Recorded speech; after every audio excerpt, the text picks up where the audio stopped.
برای سرفه گلدان ها گلی نمانده، خودت گل باش.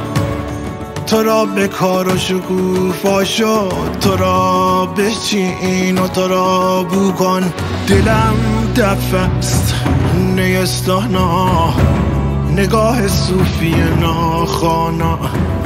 جهان پریشی مولانا، دهان پریشی مولانا. تو خانگاه منی با من، به جرخ و یا آهق و یا هوکان.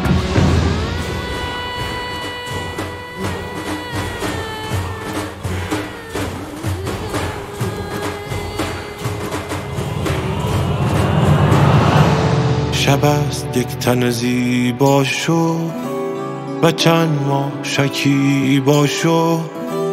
سپس مرا متولد کن به تاب روی شبم دریا، و جوجه اردک زشتم را به زیر بال و پرت قو کن.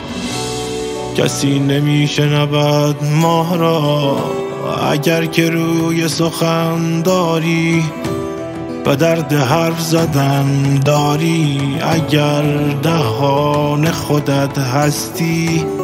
اگر زبان خودت هستی به گوشهای خودت رو کن.